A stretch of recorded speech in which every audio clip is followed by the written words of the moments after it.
성경은 예수님을 어떻게 부르고 있는가? 몇 해 전이었다. 저명한 신약학 교수가 큰 신학교에서 열리는 학술대회에서 강연자로 초대받았다. 대학에서 열리는 학술대회는 되게 화려하고 거창하다. 교수들이 학위 가운으로 한껏 치장하여 줄지어 연단으로 나가고 초청된 강연자는 무게 있고 학문적인 강연을 하기 마련이다. 이번에도 신약학 교수가 강연장에 들어설 때 학생들과 교수들은 강연을 잔뜩 기대하며 기다렸다. 강연자는 기독론 분야의 전문가였기에 그 분야에서 가장 최근에 연구한 성과를 발표하리라고 기대했다. 그런데 강연자는 연단에 서더니 성경에 나오는 예수님의 칭호를 열거하기 시작했다. 그는 몇 분간 계속 열거만 할 뿐 아무 설명도 덧붙이지 않았다. 그런데 이것만으로도 청중은 깊은 감동을 느꼈다. 그리스도, 주, 랍비, 인자, 하나님의 아들, 다윗의 자손, 유다의 사자, 샤론의 수선화, 광명한 새벽별, 알파와 오메가, 말씀, 로고스, 대언자, 평강의 왕, 아버지의 독생자, 흠 없고 점 없는 어린 양. 강연자는 중간중간 숨을 고르며 성경 저자들이 예수님에게 붙인 칭호를 빠짐없이 열거했다. 이러한 칭호들은 예수님이 누구신지 보여주며 그분이 하신 일의 의미를 알아내는 실마리이기도 하다.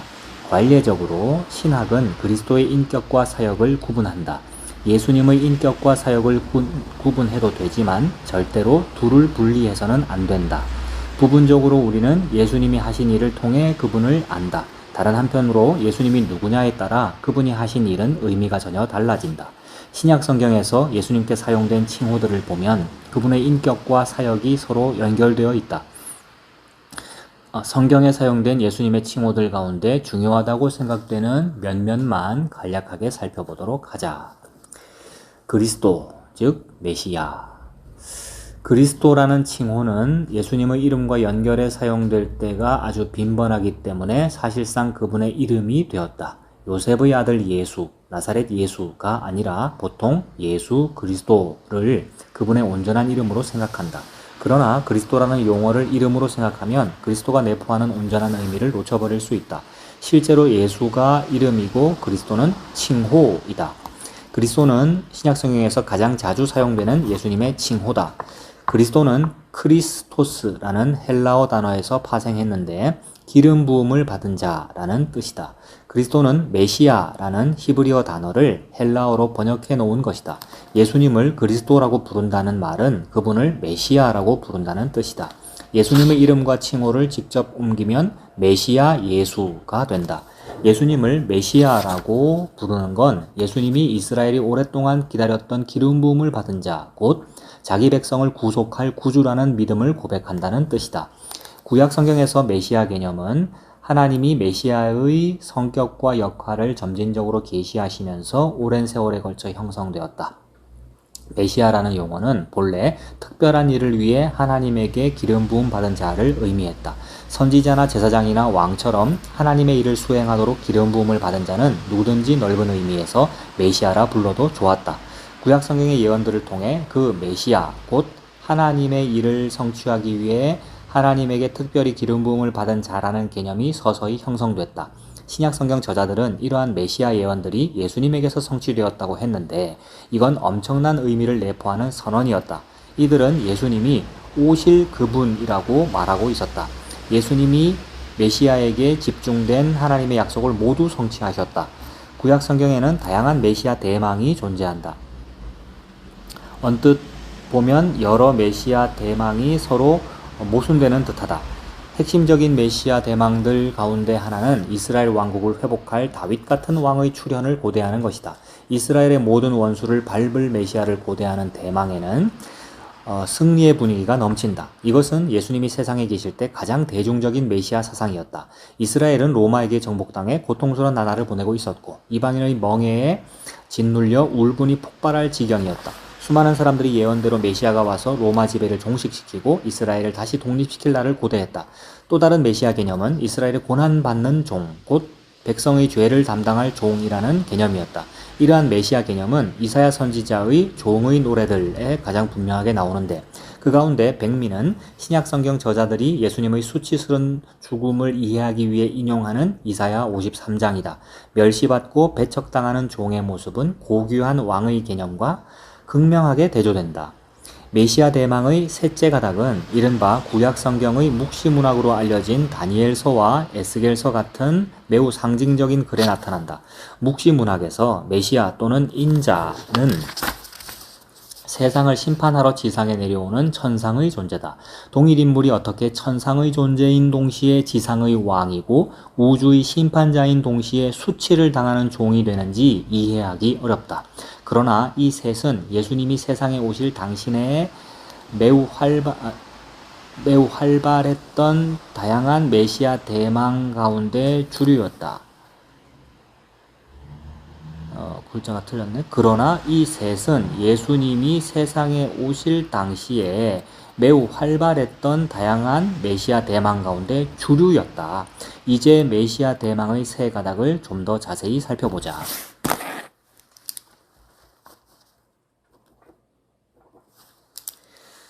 다윗의 자손. 구약 성경에서 다윗 왕이 통치하던 시대는 이스라엘의 황금기였다. 다윗은 탁월한 군대 지휘관이자 탁월한 군주였다. 그는 군대 원정을 통해 국토를 넓혔고 이스라엘을 강대국 대열에 올려놓았다. 다윗의 통치 하에서 이스라엘은 막강한 군사력과 번영을 누렸다. 그러나 이러한 이스라엘의 황금기는 솔로몬이 대규모 건축을 진행하면서 내리막길로 들어섰고 여로보암과 르호보암이 왕국을 둘로 쪼개면서 완전히 끝났다. 그러나 황금기에 대한 추억은 이스라엘의 역사에서 사라지지 않았다. 그러다가 유대인들이 로마 제국의 압제를 견디다 못해 하나님께 이스라엘의 옛 영광을 회복할 새로운 다윗을 보내달라고 갈구하면서 이런 향수는 절정에 이르렀다. 정치적 메시아를 둘러싼 이러한 대망은 단지 옛 영광을 그리는 향수만은 아니었다. 이들이 이러한 정치적 메시아의 등장을 꿈꾸었던 까닭은 구약 성경의 메시아 예언 때문이었다. 시편은 하나님이 친히 다윗 같은 자에게 기름 부어 왕으로 세우시리라고 선포했다. 시편 132편 11절은 이렇게 말한다. 여호와께서 다윗에게 성실히 맹세하셨으니 변하지 아니하실지라. 이르시기를 내 몸의 소생을 내 왕위에 둘지라. 시편 89편은 이렇게 선포한다. 또 그의 후손을 영구하게 하여 그의 왕위를 하늘의 날과 같게 하리로다. 내 언약을 깨뜨리지 아니하고 내 입술에서 낸 것은 변하지 아니하리로다. 내가 나의 거룩함으로 한 번 맹세하였은즉 다윗에게 거짓말을 하지 아니할 것이라. 그의 후손이 장구하고 그의 왕위는 해같이 내 앞에서 항상 있으며. 다윗 같은 자가 오리라는 희망과 기대는 시편은 물론이고 예언서에도 나타난다. 아모스는 이렇게 선포했다. 그날에 내가 다윗의 무너진 장막을 일으키고. 아모스 9장 11절. 유대인들이 누리는 정치적 자유의 수준에 따라 이런 민족의 희망은 뜨거워졌다가 식어지곤 했다. 위기와 억압의 시대가 되면 유대인들은 무너진 다윗의 장막이 회복되길 갈망했다. 예수님이 오시면서 다윗의 후손에서 왕같은 메시아가 나오리라는 기대와 희망이 다시 불붙었다. 신약 성경 저자들은 예수님이 유다지파 출신이라는 사실이 우연의 일치라고 생각하지 않았다. 유다지파, 곧 다윗의 지파에서 새로운 이스라엘 왕국을 건설할 인물이 나오리라고 예언되었다. 신약 성경 저자들은 왕이신 메시아를 기다리는 구약의 희망이 예수님에게서 성취되었다고 보았던 게 분명하다. 예수님의 승천이 신약 성경에서 더없이 중요한 위치를 차지한다는 사실이 이를 증명한다. 신약 성경 저자들은 예수님을 하나님 나라를 선포하고 여는 다윗의 자손으로 보았다.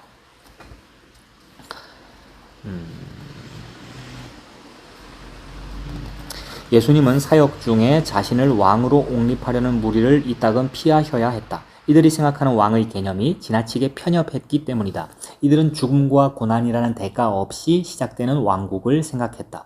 이들은 고난당하는 왕을 생각할 겨를이 없었다. 예수님은 거듭 무리에게서 물러나셔야 했고 제자들에게 자신이 메시아임을 공개적으로 선언하지 말라고 경고하셨다. 그러나 한순간도 자신이 그리스도가 아니라고 말씀하지는 않으셨다. 제자들이 자신을 메시아로 담대하게 고백했을 때 예수님은 이 칭호를 받아들이고 제자들을 축복하셨다. 예수님이 메시아로 밝혀지는 놀라운 사건이 가이사랴 빌립보에서 일어났다. 예수님이 제자들에게 물으셨다. 무리가 나를 누구라고 하느냐? 누가복음 9장 18절. 제자들은 예수님에게 무리들의 생각을 그대로 전했다. 더러는 세례 요한, 더러는 엘리야, 어떤 이는 예레미야나 선지자 중의 하나라 하나이다. 마지막으로 예수님은 최측근 제자들에게 물으셨다. 너희는 나를 누구라 하느냐? 이 물음에 베드로가 열정적으로 대답했다. 주는 그리스도시요 살아계신 하나님의 아들이시니이다. 마태복음 16장 14절에서 16절. 예수님이 베드로의 고백에 보이신 반응은 신약 성경이 그리스도를 누구라고 보는지에 더없이 중요하다. 예수님은 이렇게 대답하셨다. 바요나 시모나 네가 복이 있도다. 이를 내게 알게 하니는 혈육이 아니요 하늘에 계신 내 아버지시니라. 예수님은 하나님이 자신의 진정한 신분을 계시하신 자를 축복하셨다. 예수님은 하나님이 자신의 진정한 신분을 계시하신 자를 축복하셨다. 예수님은 베드로가 자신이 누구인지 정확히 안다고 인정하셨다. 베드로는 외부적인 증거를 살핀 후에 이렇게 고백한 것이 아니다. 오히려 베드로가 예수님이 누구신지 정확히 인식한 까닭은 아버지 하나님의 계시 덕에 그의 눈에서 비늘이 벗겨졌기 때문이다. 그런가 하면 세례 요한은 예수님을 가리켜 보라 세상 죄를 지고 가는 하나님의 어린 양이로다 라고 했다. 그러나 세례 요한은 감옥에 갇히자 믿음이 흔들렸고 예수님에게 사람들을 보내 예리한 질문을 던졌다. 오실 그이가 당신이 오니이까? 우리가 다른 이를 기다리오리이까? 예수님은 이들에게 이렇게 대답하셨다. 너희가 가서 보고 들은 것을 요한에게 알리되 맹인이 보며 못 걷는 사람이 걸으며 나병 환자가 깨끗함을 받으며 귀먹은 사람이 들으며 죽은 자가 살아나며 가난한 자에게 복음이 전파된다 하라. 느닷없이 불쑥 내뱉은 말씀이 아니었다. 예수님은 이사야 61장의 예언을 주목하라고 요구하고 계셨다. 이사야 61장은 예수님이 나사렛 회당에서 낭독하신 말씀이었다. 주의 성령이 내게 임하셨으니 이는 가난한 자에게 복음을 전하게 하시려고 내게 기름을 부으시고 나를 보내사 포로된 자에게 자유를 눈먼 자에게 다시 보게 함을 전파하며 눌린 자를 자유롭게 하고 주의 은혜의 해를 전파하게 하려 하심이라. 예수님은 두루마리를 다 낭독하신 후 이렇게 말씀하셨다. 이 글이 오늘 너희 귀에 응하였느니라. 사실 예수님은 세례 요한의 물음에 이렇게 답하신 것이다. 요한에게 이사야의 예언을 다시 읽어보라고 하시오. 그러면 그가 내게 했던 물음의 해답을 알게 될 거요. 이스라엘의 고난받는 종. 여호와의 종 또는 이사야 선지자가 말하는 고난받는 종은 신약 성경이 예수님을 이해하는 잣대다. 이사야서의 저자가 누구이며 그가 염두에 둔 종이 누구인지를 두고 뜨거운 논쟁이 벌어진다. 어떤 사람들은 이 종이 이스라엘 전체라고 주장하고 어떤 사람들은 이 종의 역할을 고레스 혹은 이사야 자신에게 적용한다. 이러한 논쟁은 틀림없이 계속되겠지만 신약성경 저자들이 이 인물과 관련된 예언이 예수님에게서 성취되었다고 보았다는 데는 논쟁의 여지가 없다. 예수님이 회당에서 선언하신 말씀과 세례 요한의 물음에 답하신 말씀에서 보듯이 예수님이 자신의 사역을 이사야의 예언에 비추어 생각하신 것도 분명하다. 이사야서가 신약성경에 가장 자주 인용되는 예언서라는 사실은 우연이 아니다. 신약성경은 이사야의 예언을 단지 예수님의 고난에만 국한해서 인용하지 않고 그분의 사역 전체와 연결지어 인용한다. 그러나 신약성경 저자들이 고난받는 종에 관한 이사야의 예언에서 주의를 집중했던 부분은 바로 그리스도의 죽음이었다. 이사야 53장을 보자. 우리가 전한 것을 누가 믿었느냐? 여호와의 팔이 누구에게 나타났느냐? 그는 주 앞에서 자라나기를 연한 순 같고 마른 땅에서 나온 뿌리 같아서 고운 모양도 없고 풍채도 없은즉 우리가 보기에 흠모할 만한 아름다운 것이 없도다. 그는 멸시를 받아 사람들에게 버림받았으며 간고를 많이 겪었으며 질고를 아는 자라. 마치 사람들이 그에게서 얼굴을 가리는 것 같이 멸시를 당하였고 우리도 그를 귀히 여기지 아니하였도다. 그는 실로 우리의 질고를 지고 우리의 슬픔을 당하였거늘 우리는 생각하기를 그는 징벌을 받아 하나님께 맞으며 고난을 당한다 하였노라. 그가 찔림은 우리의 허물 때문이요 그가 상함은 우리의 죄악 때문이라. 그가 징계를 받음으로 우리는 평화를 누리고 그가 채찍에 맞음으로 우리는 나음을 받았도다. 우리는 다 양 같아서 그릇 행하여 각기 제 길로 갔거늘 여호와께서는 우리 모두의 죄악을 그에게 담당시키셨도다. 그가 곤욕을 당하여 괴로울 때에도 그의 입을 열지 아니하였으며 마치 도수장으로 끌려가는 어린 양과 털 깎는 자 앞에서 잠잠한 양같이 그의 입을 열지 아니하였도다. 그는 곤욕과 신문을 당하고 끌려갔으나 그 세대 중에 누가 생각하기를 그가 살아있는 자들의 땅에서 끊어짐은 마땅히 형벌받을 내 백성의 허물 때문이라 하였으리요. 그는 강포를 행하지 아니하였고 그의 입에 거짓이 없었으나 그의 무덤이 악인들과 함께 있었으며 그가 죽은 후에 부자와 함께 있었도다. 여호와께서 그에게 상함을 받게 하시기를 원하사 질고를 당하게 하셨은즉 그의 영혼을 속건제물로 드리기에 이르면 그가 씨를 보게 되며 그의 날은 길 것이요 또 그의 손으로 여호와께서 기뻐하시는 뜻을 성취하리로다. 그가 자기 영혼에 수고한 것을 보고 만족하게 여길 것이라. 나의 의로운 종이 자기 지식으로 많은 사람을 의롭게 하며 또 그들의 죄악을 친히 담당하리로다. 그러므로 내가 그에게 존귀한 자와 함께 몫을 받게 하며 강한 자와 함께 탈취한 것을 나누게 하리니 이는 그가 자기 영혼을 버려 사망에 이르게 하며 범죄자 중 하나로 헤아림을 받았음이니라. 그러나 그가 많은 사람의 죄를 담당하며 범죄자를 위하여 기도하였느니라. 이사야 53장을 거듭 연구할수록 그 내용에 무뎌지는 게 아니라 오히려 점점 더 놀라게 된다. 마치 예수님의 순환을 직접 눈으로 보고 쓴 글 같다. 여기에는 공동체적 결속의 원리와 죄의 전가의 원리가 분명하게 나타난다. 예수님의 고난은 구속에 이르는 길이며 그 고난의 중심에 예수님의 당하시는 수치가 있다. 메시아는 왕으로 오실 뿐 아니라 백성의 허물 때문에 징계를 받는 종으로 오신다. 여기서 한 사람이 많은 사람을 대신해 죽는다. 예수님의 칭호와 사역을 해석할 때 이러한 측면을 진지하게 다루지 않는다면 신약성경 본문을 심각하게 훼손하는 셈이다. 이스라엘의 존귀한 왕이라는 개념과 이스라엘의 고난받는 종이라는 개념이 한 사람에게서 어우러졌는데 이것은 사도 요한이 반모섬에서 본 천상의 환상에서도 극적으로 나타난다. 환상 중에 요한은 천상의 휘장 뒤편을 얼핏 보았다. 그에게 천사의 외침이 들렸다. 누가 그 두루마리를 펴며 그 인을 떼기에 합당하냐?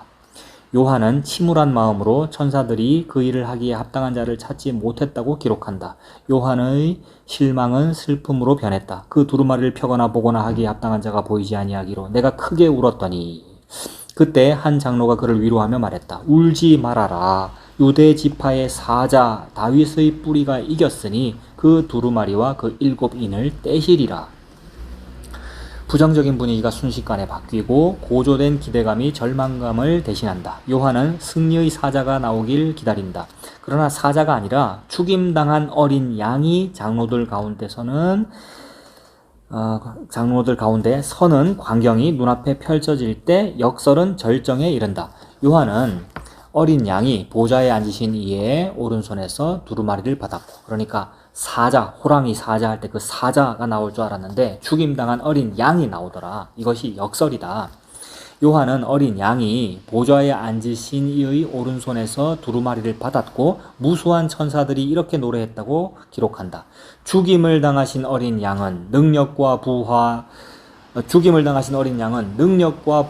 지혜와 힘과 존귀와 영광과 찬송을 받으시기에 합당하도다.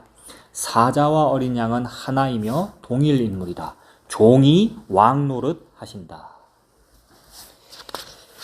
인자, 사람 인자, 아들 자자, 인자. 5세기 칼케돈 공의회에서 교회는 예수님의 완전한 인성과 완전한 신성을 동시에 담아낼 공식 표현을 모색했다. 교회가 AD 451년에 찾아낸 표현은 베레 호모 베레 데우스였다. 이 표현은 예수님이 참 사람이요 참 하나님이라는 뜻이며 예수님의 두 본성에 모두 주목하고 있다. 신약 성경에서 예수님은 인자라고도 불리고 하나님의 아들이라고도 불리신다. 두 칭호를 볼 때 하나님의 아들은 전적으로 예수님의 신성을 가리키고 인자, 즉 사람의 아들은 전적으로 그분의 인성을 가리킨다고 생각하려는 유혹을 강하게 느낀다. 그러나 두 칭호를 이렇게 이해한다면 매우 심각한 오류에 빠진다. 인자라는 칭호는 흥미로운 점이 있다. 인자라는 칭호는 대부분 예수님이 자신을 가리켜 사용하신다. 인자는 신약 성경에 84회 나오며 그 가운데 81회는 사복음서에 나온다.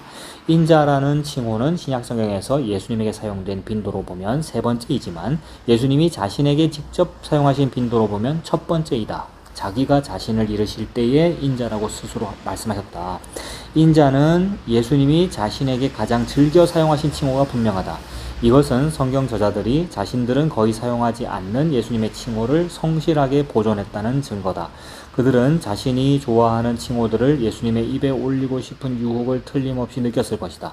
요즘은 성경이 그려내는 예수님의 초상화는 역사적 예수에 대한 정확한 묘사가 아니라 초대교회의 창작물에 지나지 않는다는 주장이 만연하다. 하지만 만약 그랬다면 초대교회가 예수님을 묘사하면서 자신들이 거의 사용하지 않은 칭호를 예수님의 입에 올렸을 가능성은 지극히 희박하다. 왜 예수님은 스스로 인자라는 칭호를 사용하셨을까? 어떤 사람들은 겸손 때문이었다고 추정한다. 예수님이 자신을 비천한 인간과 동일시하는 겸허한 수단으로 더 고상한 칭호들을 제쳐두고 인자라는 칭호를 선택하셨다는 것이다. 인자라는 칭호는 분명히 이러한 동일시의 의미를 내포한다. 그러나 인자라는 칭호는 구약 성경에도 나타나고 구약 성경에서 인자의 역할은 결코 비천하지도 않다. 인자는 다니엘서와 에스겔서뿐 아니라 성경 밖의 랍비 유대교 문헌에도 나온다. 많은 학자들이 예수님께서 다니엘의 환상에 나오는 인자에 내포된 의미를 취하여 사용하셨다는 견해를 낸다. 다니엘서에는 인자는 천상의 환상에 등장한다. 인자는 옛적부터 항상 계신 이의 보좌 앞에 서는데 인자는 이렇게 묘사된다. 즉 그에게 권세와 영광과 나라를 주고 모든 백성과 나라들과 다른 언어를 말하는 모든 자들이 그를 섬기게 하였으니 그의 권세는 소멸되지 아니하는 영원한 권세요 그의 나라는 멸망하지 아니할 것이니라. 다니엘서 7장 14절. 여기서 인자는 천상의 존재이며 가장 높은 심판자 역할을 수행하러 지상에 내려올 초월적 인물이다. 신약 성경에서 예수님의 선제와 관련된 증언은 인자 모티브와 불가분의 관계다. 인자는 아버지로부터 보냄을 받는다. 그리스도의 내려오심은 올라가심의 토대다. 하늘에서 내려온 자, 곧 인자 외에는 하늘에 올라간 자가 없느니라. 신약성경 저자들이 예수님을 천상의 존재로 고백했다는 말로는 부족하다. 예수님은 천상의 존재 그 이상이셨다. 천사들은 천상의 존재이나 예수님과 다르다. 예수님은 오직 신에게 사용되는 용어로 묘사되었다. 다니엘이 보았던 옛적부터 항상 계신 이의 환상에 대한 생생한 묘사와 요한계시록에 나온 인자에 대한 요한의 묘사를 비교해보면 재미있다. 다니엘은 옛적부터 항상 계신 이를 이렇게 묘사한다. 내가 보니 왕좌가 놓이고 옛적부터 항상 계신 이가 좌정하셨는데 그의 옷은 희기가 눈 같고 그의 머리털은 깨끗한 양의 털 같고 그의 보좌는 불꽃이요 그의 바퀴는 타오르는 불이며 불이 강처럼 흘러 그의 앞에서 나오며 그를 섬기는 자는 천천히요 그 앞에 모셔 선 자는 만만이며 심판을 베푸는데 책들이 펴 놓였더라. 다니엘 7장 9절에서 10절. 요한은 높이 들린 인자를 또 이렇게 묘사한다. 몸을 돌이켜 나에게 말한 음성을 알아보려고 돌이킬 때에 7 금촛대를 보았는데 촛대 사이에 인자 같은 이가 발에 끌리는 옷을 입고 가슴에 금띠를 띠고 그의 머리와 털의 희기가 흰 양털 같고 눈 같으며 그의 눈은 불꽃 같고 그의 발은 풀무불에 단련한 빛난 주석 같고 그의 음성은 많은 물소리와 같으며 그의 오른손에 7 별이 있고 그의 입에서 좌우에 날선 검이 나오고 그 얼굴은 해가 힘있게 비치는 것 같더라. 내가 또 보고 들으매 보좌와 생물들과 장로들을 둘러선 많은 천사의 음성이 있으니 그 수가 만만이요 천천이라. 큰 음성으로 이르되 죽임을 당하신 어린 양은 능력과 부와 지혜와 힘과 존귀와 영광과 찬송을 받으시기에 합당하도다 하더라. 계시록 1장 그리고 5장. 인자가 영광과 능력을 지닌 분이라는 점을 놓치지 말아야 한다. 인자의 신성은 구약 성경의 묘사뿐 아니라 예수님의 자기 이해에서도 나타난다. 예수님은 인자는 안식일에도 주인이니라 라고 말씀하시면서 인자와 창조를 연결하셨다. 안식일의 주인이라는 주장은 창조의 주인이라는 주장이다. 안식일은 단지 시내산 율법의 일부가 아니라 창조의 주인께서 주신 창조 규례이기도 했다. 하나님께서 6일 동안 창조하시고 7째 날 쉬셨고 그 날을 안식하라고 하셨으니까 창조의 주인이신 여호와 하나님이 바로 인자이시다. 예수님이시다. 예수님은 이렇게도 말씀하셨다. 인자가 땅에서 죄를 사하는 권세가 있는 줄을 너희로 알게 하리라. 여기서 예수님은 오직 하나님의 특권으로 여겼던 권세가 자신에게도 있다고 주장하셨다. 유대인들이 이러한 주장에 담긴 뜻을 놓칠 리 없었다. 유대인들은 예수님을 죽이려 했다. 이유는 분명했다. 예수가 자신이 하나님이라고 분명하게 주장했기 때문이었다. 인자가 세상을 심판하러 하늘에 내려왔다.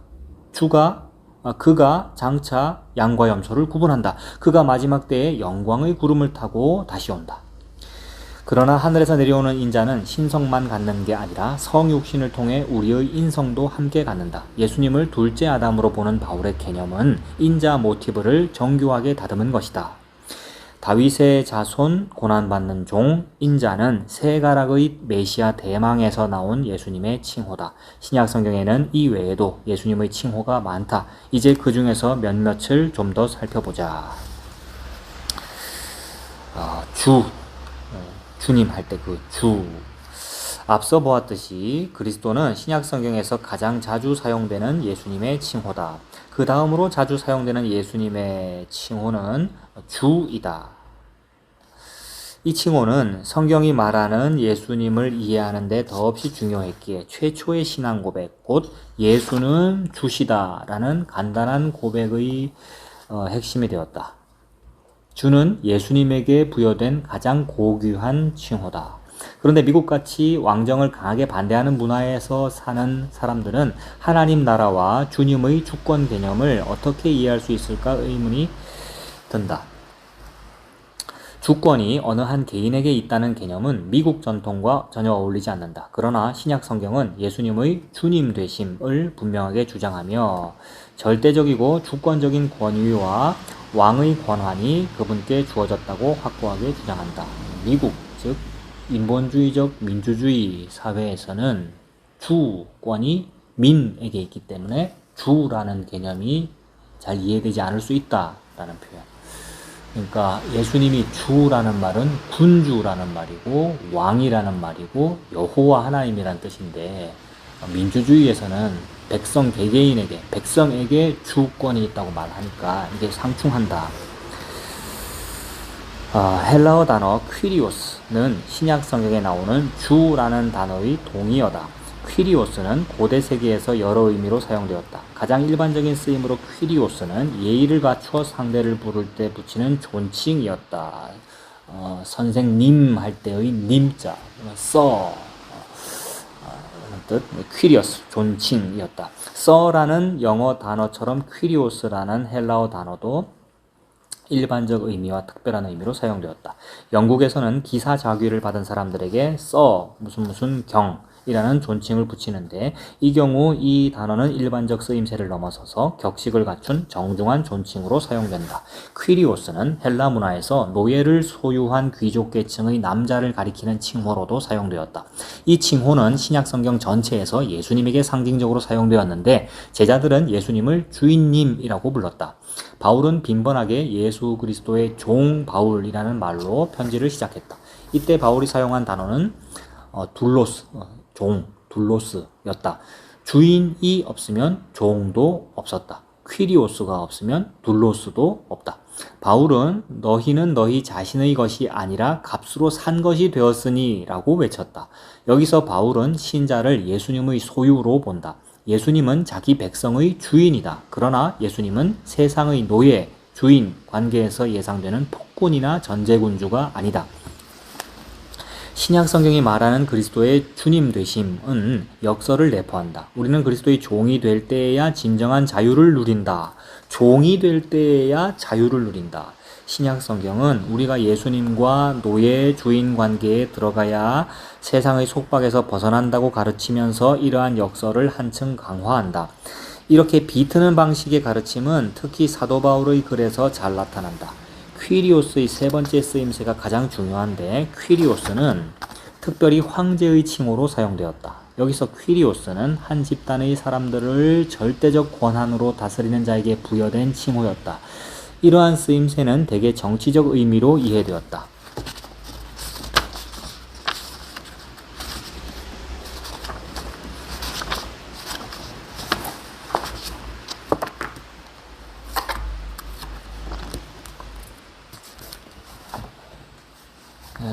이러한 쓰임새는 대개 정치적 의미로 이해되었다.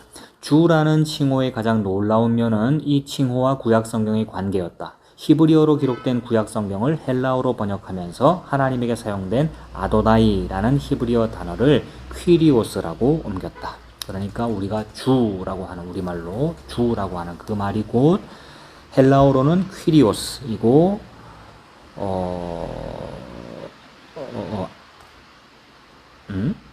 아도나이.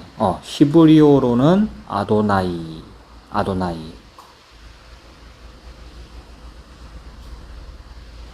하나님에게 사용되는 아도나이라는 히브리어 단어를 퀴리오스라고 옮겼다. 히브리어로 기록된 구약 성경을 헬라어로 번역하면서 하나님에게 사용되는 아도나이라는 히브리어 단어를 퀴리오스라고 옮겼다.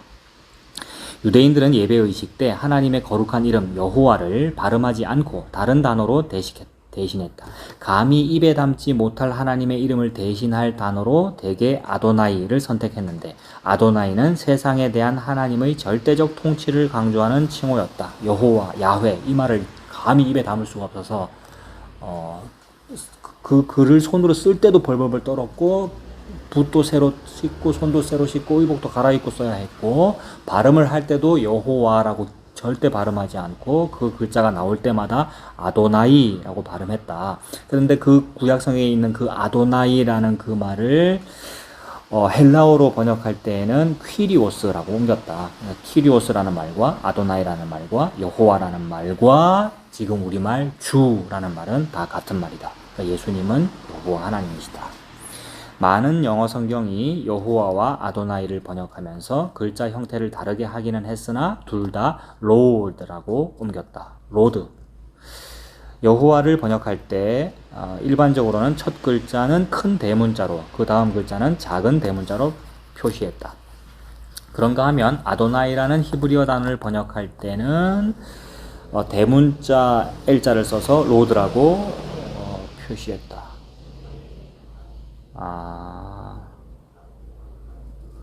영어로 쓸 때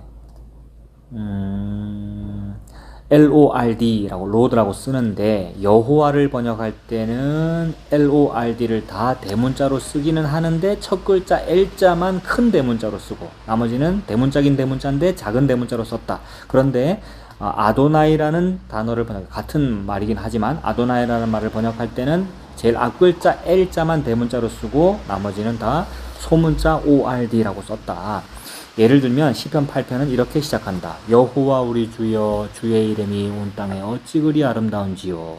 자, 이거를 영어로 하면 O Lord our Lord 주의 이름 Your name 이런 식으로 나오는데 O Lord 할 때는 LORD가 다 대문자이고 Our Lord 할 때는 제일 앞에 있는 L만 대문자로 썼다. 여호와 우리 주여 주의 이름이 온 땅에 어찌 그리 아름다운지요. 히브리어를 그대로 두면 이렇게 된다. 오 여호와 우리 아도나이여 당신의 이름이 여기서 여호와는 하나님의 이름이며 아도나이는 칭호다. 시편 110편은 신약 성경이 자주 인용하는 구약 성경의 한 부분이다. 시편 110편은 아주 이상한 점이 있다. 시편 110편은 이렇게 노래한다. 여호와께서 내 주에게 말씀하시기를. 여기에 제일 앞에 나오는 여호와는 네 글자 다 대문자로 LORD라고 썼고 내 주에게 말씀하시기를 하는 것은 제일 앞 글자만 대문자 L, ORD는 소문자. 여호와께서 내 주에게 말씀하시기를 내가 네 원수들로 네 발판이 되게 하기까지 너는 내 오른쪽에 앉아있으라 하셨도다. 여호와께서 아도나이에게 말씀하신다. 여기서 아도나이는 다윗의 주이며 하나님 오른편에 앉아 계신다. 신약 성경에서 예수님은 하늘에 오르사 하나님 오른편에 앉아 계시며 주라는 칭호를 받으신다. 이 칭호는 모든 이름 위에 뛰어난 이름이며 승천하신 예수님께 부여된다. 여호와께서 내 주에게 말씀하시기를. 이 말은 여호와께서 예수님에게 말씀하시기를.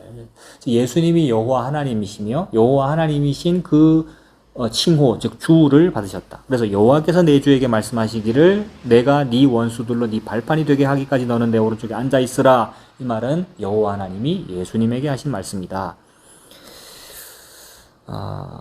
예수님은 하나님 오른편에 앉음으로써 하늘과 땅의 모든 권세를 거머쥔 우주적 권세의 자리에 등극하시고 이전에 아버지 하나님에게만 사용되었던 아도나이라는 칭호를 받으신다. 이 칭호의 존귀성은 이러한 맥락뿐 아니라 이 칭호의 최상급 형태에서도 확인된다. 예수님을 만주의 주, Lord of Lords 라고 부를 때 이것이 무엇을 의미하는지는 너무나 분명하다. 교회라는 단어가 주라는 단어에서 파생할 만큼 주라는 칭호는 신약성경에서 기독교 공동체 생활의 핵심이었다. 처치, 교회라는 영어 단어는 교회를 의미하는 여러 언어의 단어와 발음 및 형태가 비슷하다. 교회는 스코틀랜드어로 키르크, 네덜란드어로 케르크, 독일어로 키르케인데 모든 같은 뿌리에서 나왔다. 그 뿌리는 바로 퀴리아케라는 헬라어 단어인데 퀴리오스에 속한 자들, 퀴리아케, 퀴리오스에서 키르크라는 말이 나왔고 키르치, 처치, 영어로는 처치, 예수님에게 속한 자들, 예수님이 머리인 지체들, 그게 교회라는 말의 뜻이다. 신약 성경의 다음 구절은 우리를 당혹스럽게 한다. 성령으로 아니하고는 누구든지 예수를 주시라 할 수 없느니라. 고린도전서 12장 3절. 어떤 사람들은 예수님이 빈말로 그분을 주님이라고 고백하는 사람들이 있다고 하셨으므로 이 구절은 모순이라고 지적했다. 예수님은 산상설교를 끝맺으면서 엄하게 경고하신다. 그날에 많은 사람이 나더러 이르되 주여 주여 하리니 그때에 내가 그들에게 밝히 말하되 내가 너희를 도무지 알지 못하니 내게서 떠나가라 하리라. 마음은 그리스도에게서 멀어져 있는데도 입술로 그분을 높이는 게 분명히 가능하고 사람들이 빈말로 예수는 주시다 라고 고백하는 것도 가능하다면 성령으로 아니하고는 누구든지 예수를 주시라 할 수 없느니라 라는 말씀은 무슨 뜻인가? 우리는 이 물음에 두 가지 방법으로 답할 수 있다. 첫째, 본문이 암시는 하지만 직접 표현하지는 않는 부분을 말하면 된다. 다시 말해 성령으로 아니하고는 누구든지 예수는 주시다라고 진심으로 고백하지 못한다. 이것은 견실한 신학이다. 말로 표현되지 않는 수식어를 채워 넣어도 문학적으로 아무런 문제가 없다. 그러나 여기에는 보다 구체적인 의미가 숨어 있을 듯하다. 본문이 기록된 당시에 그리스도인들은 로마 제국의 적으로 여겨졌고 황제 숭배를 거부했기 때문에 반역죄인 취급을 받았다. 로마 제국에 대한 충성심을 시험하는 방법은 간단했다. 사람들 앞에서 카이제르 퀴리오스, 황제가 주시다, 카이사가 주님이다 라고 공개적으로 말하게 했다. 그러나 그리스도인들은 목숨을 내놓으면서까지 이렇게 고백하길 거부했다. 그리스도인들은 이렇게 고백하라는 명령에 도리어 이에수스 호 퀴리오스, 예수는 주시다 라고 고백했다. 그리스도인들은 기꺼이 세금을 납부했고 황제에게 합당한 경의도 표했으며 황제의 것을 황제에게 바쳤다. 그러나 주라는 고귀한 칭호를 오직 예수님에게만 돌렸고 이를 위해 목숨까지도 기꺼이 내놓았다. 그러므로 성경에 기록된 성령으로 아니하고는 누구든지 예수를 주시라 할 수 없느니라 라는 말씀은 당시의 사람들이 결과를 감당할 준비가 되어 있지 않으면 공개적으로 이러한 담대한 고백을 선뜻하지 못했다는 사실을 가리키는 것으로 볼 수 있다. 하나님의 아들. 신약 성경에는 하늘에서 하나님의 음성이 들리는 경우가 몇 차례 나온다. 하나님은 하늘에서 말씀하실 때면 대개 깜짝 놀라리를 선포하셨다. 하나님은 예수 그리스도가 자신의 아들이라고 열렬히 선포하셨다. 예수님이 세례를 받으실 때 하늘이 열리고 하나님의 음성이 들렸다. 이는 내 사랑하는 아들이요 내 기뻐하는 자라. 마태복음 3장 17절. 다른 곳에서 아버지께서는 이렇게 선포하셨다. 이는 내 사랑하는 아들이니 너희는 그의 말을 들으라. 마가복음 9장 7절. 이처럼 하나님이 예수님에게 부여한 칭호는 하나님의 아들이었다. 하나님의 아들이라는 칭호는 교회 역사에서 숱한 논쟁을 불러일으켰다. 특히 4세기에 아리우스를 추종하는 아리우스주의는 예수는 피조물이라고 주장하면서 삼위일체를 부정했다. 아리우스는 예수님을 모든 피조물보다 먼저 나신 이 아버지의 독생자라고 말하는 구절을 근거로 예수님은 시작이 있다. 따라서 피조물이라고 주장했다. 아리우스가 생각하기에 예수님이 태어났다면 영원하지 않다는 뜻이며 영원하지 않다면 피조물이라는 뜻이었다. 아리우스가 보기에는 따라서 그가 보기에 신성을 예수님에게 돌리는 행위는 피조물을 섬기는 우상숭배이므로 신성모독죄에 해당했다.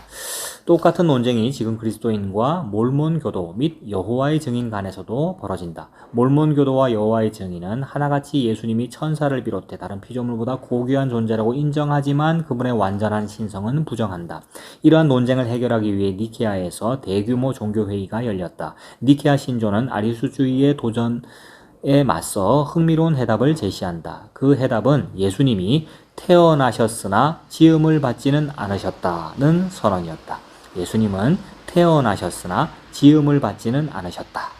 헬라인들에게 이러한 선언은 그 자체로 모순이었다. 일반적으로 태어났다는 말은 시작을 암시한다. 그러나 태어났다는 말이 예수님에게 적용되면 예수님이 다른 모든 피조물과는 다른 방식으로 태어나셨다는 특별한 의미를 띈다.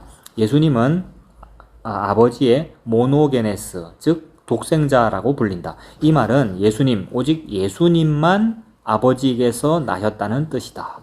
교회는 바로 이런 뜻으로 예수님이 영원 전에 나셨다라고 했으며 예수님은 태어나셨으나 지음을 받지는 않으셨다라고 했다.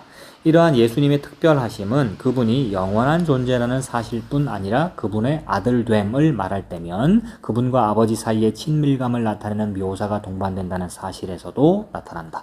신약 성경에서 아들됨은 순종을 상징한다는데 우선적인 의미가 있다.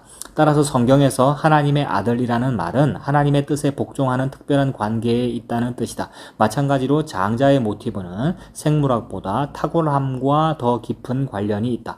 태어났다는 용어는 헬라어 단어지만 유대적 의미를 내포한다. 니케아 공의회는 비합리적 결정을 내린 게 아니라 태어나셨으나 지음을 받지는 않으셨다는 이상하게 들리는 표현을 사용함으로써 성경에 충실했다.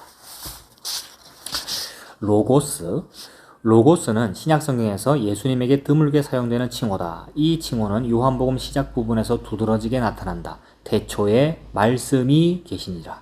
태초에 로고스가 계시니라. 이 말씀이 로고스가 하나님과 함께 계셨으니 이 말씀은 곧 하나님이시니라. 요한복음 1장 1절.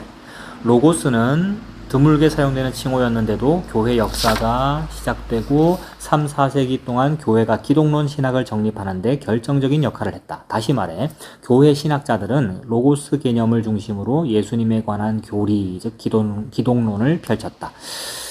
알렉산드리아, 안디옥, 동방과 서방의 위대한 지성들이 로고스라는 칭호의 의미를 연구하는데 몰두했다. 여기에는 중요한 몇 가지 이유가 있었다.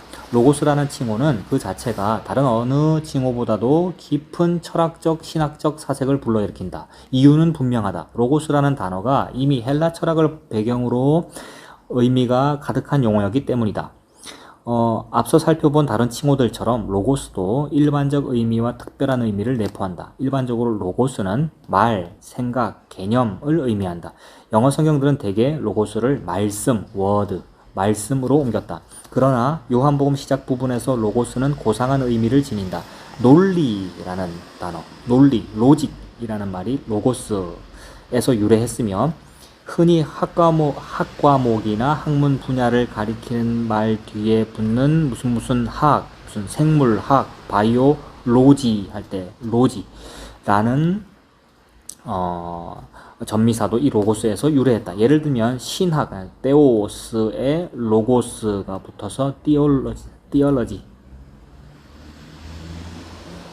데올로고스, 즉 하나님에 관한 말이나 개념이라는 뜻이다. 생물학은 바이오 나오는구나. 바이올로고스, 즉 생명에 관한 말이나 개념이라는 뜻이다.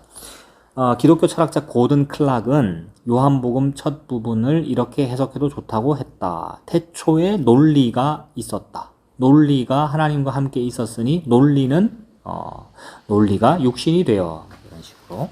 이런 해석은 영원하신 그리스도를 하나의 합리적 원리로 끌어내리는 것처럼 보이기 때문에 그리스도인들의 분노를 자아낼지도 모른다. 그러나 클락이 염두에 둔 것은 어리석은 합리주의가 아니었다. 그는 단지 하나님 안에 일치성과 일관성과 통일성과 균형성이 있으며 이것들을 통해 세상 만물이 하나님의 통치 아래 조화를 이룬다고 말했을 따름이다.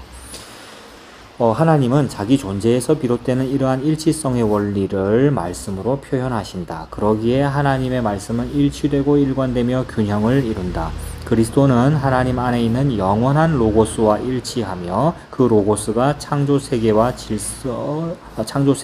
질서와 조화를 부여한다. 이러한 일치성의 원리가 요한의 기독교화된 로고스관과 고대 헬라 철학의 로고스 개념을 연결한 고리다. 고대 헬라인들은 우주의 궁극적 의미를 찾고 만물을 구성하는 물질을 찾기에 몰두했다. 이들은 피조물의 엄청난 다양성을 인식했으며 이 모두의 의미를 주는 통일성을 탐구했다.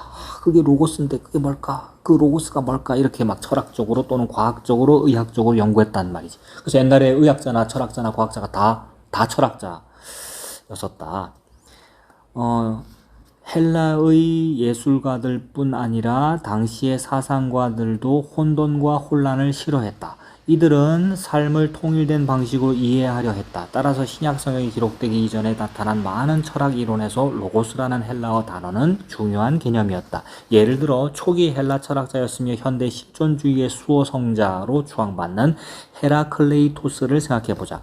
헤라클레이토스는 만물은 변하면 만물은 궁극적으로 불의 한 형태라는 이론을 제시했다. 그러나 헤라클레이토스는 만물의 근원과 뿌리에 대한 설명이 필요했으며 추상적인 로고스 이론으로 만물의 근원과 뿌리를 설명했다. 동일한 개념이 스토아 철학에서 이보다 더 이르게는 소크라테스 이전의 철학에서도 나타난다. 초기 헬라 사상에는 자신의 지혜와 주권으로 질서와 조화를 갖춘 세상을 창조한 초월적이며 인격적인 신이라는 개념이 전혀 없었다. 기껏해야 실제의 질서를 부여하고 실제가 혼란에 빠지지 않게 하는 추상적 원리를 추정할 뿐이었다. 이들은 이러한 추상적 원리를 누스, 지성, 마인드, 누스 또는 로고스라고 불렀다. 철학자들이 이러한 것을 로고스라고 불렀기 때문에 예수 그리스도를 로고스라고 하는 것이 예수를 함부로 부르는 거 아니냐, 끌어내려서 인간 철학 사상으로 부르는 거 아니냐라고 비판을 받기도 했다. 근데 옛날에 철학자들은 그러한 어떤 신적 존재 또는 지성, 마인드, 누스를 로고스라고 불렀다. 이것은 비인격적이고 철학적인 원리로 단지 우주에 분명히 존재하는 질서를 설명하는 데 필요한 추상적 개념일 뿐이었다. 아레오바고에서 바울이 논쟁했던 스토아 철학자들은 모든 개체 속에는 신성의 씨에 해당하는 불이 있다고 생각했고 이 불씨를 로고스 스페르만티코스라고 불렀다. 이것은 씨말, 즉 번식력을 지닌 말, 생명과 질서와 조화를 낳는 말을 의미했다. 모든 사람에게는 신성의 불씨가 있다. 이러한 개념은 기독교가 아니라 스토아 철학에서 나왔다. 그러나 스토아 철학에서도 로고스는 여전히 비인격적이고 추상적 개념이었다. 복음서가 기록될 무렵 로고스 개념은 많은 의미를 내포하는 하나의 철학적 범주였다. 사도 요한은 예수님을 비인격적 개념이 아니라 영원한 로고스의 성육신으로 보고 또 그렇게 말함으로써 그 시대 철학자들의 놀이터에 신학적 폭탄을 투하했다. 요한은 로고스라는 용어를 헬라인들과 같은 방식으로 사용하지는 않았으며 이 용어에 유대 기독교적 의미를 부여했다. 요한에게 있어 로고스는 지극히 인격적이었으며 헬라 사변 철학의 로고스와는 전혀 달랐다. 요한에게 로고스는 하나의 원리가 아니라 하나의 인격체였다. 헬라 지성에게 두 번째 걸림돌은 로고스가 육신이 되어야 한다는 것이었다. 고대 헬라인들에게 성육신 개념은 가장 큰 걸림돌이었다. 헬라인들은 영혼과 물질을 이원론적으로 보았기에 만약 하나님이 실제로 존재한다면 인간의 육체를 입는다는 것은 생각지도 못할 일이었다. 이들은 물질 세계란 본래 불완전하며 따라서 로고스가 물질 세계의 옷을 입는다는 생각은 고전적인 헬라 철학에 발을 들여놓은 사람이라면 누구에게나 혐오스러웠다. 사도 요한은 성령의 감동으로 인격적이시고 역사적인 그리스도를 보았으며 그분에게서 초월적인 능력으로 만물을 붙드는 영원한 인격체의 모습을 보았다. 로고스의 성육신 개념은 전 우주적인 그리스도의 신성에 어떤 것보다 분명하게 주목한다. 그리스도는 천지를 창조한 로고스다. 그리스도는 우주 뒤에 계신 초월적 능력이다. 그리스도는 만물의 궁극적 실체다. 요한은 로고스가 하나님과 함께 계실 뿐 아니라 로고스가 하나님이라고 했다. 요한복음 1장 2절이야말로 그리스도의 신성을 가장 직접적으로 말하고 가장 분명하게 단언한다. 헬라어 본문을 문자 그대로 옮기면 이렇다. 하나님이 그 말씀이셨다. God was the word. 영어 성경들은 대개 그 말씀은 하나님이었다 라고 번역했다. The word was God. 근데 헬라어를 그대로 옮기면 God was the word. 하나님이 그 말씀이셨다. 그러니까 하나님이 그 로고스이셨다. 이렇게 된다. 여호와의 증인들과 몰몬 교도들은 이 구절을 교묘하게 왜곡하여 빼버리려 했다. 이들의 몇몇 번역을 보면 본문을 뜯어 고쳐서 그 말씀은 하나님과 같았다로 옮겼다. 하나님이 그 말씀이셨다는 단순한 구문은 예수님과 하나님이 하나이심을 의미할 따름이다. 몰몬교와 여호와의 증인은 더 나아가 본문에 정관사가 없다는 주장으로 이 구절을 피해가려 한다. 이들은 성경이 그 말씀은 그 하나님이셨다라고 말하지 않고 단지 그 말씀은 하나님이셨다라고 그라는 말이 뒤에 없다라고 말할 뿐이며 따라서 그 구절은 그리스도의 신성을 확증하지 않는다고 주장한다. 이들의 주장대로라면 우리에게는 그 말씀이 한 신이었다는 진술이 남을 뿐이다. God. 소문자로 God. 이것이 요한이 전하려 했던 내용이라면 이러한 주장은 문제를 해결하기는커녕 도리어 문제를 키울 따름이다. 이렇게 되면 요한은 어리석은 다신론을 주장한 꼴이 되고 만다. 성경은 처음부터 끝까지 하나님은 오직 한 분이시라고 말한다. 정관사가 있느냐 없느냐는 이 본문의 신학적 의미에 전혀 영향을 미치지 않는다.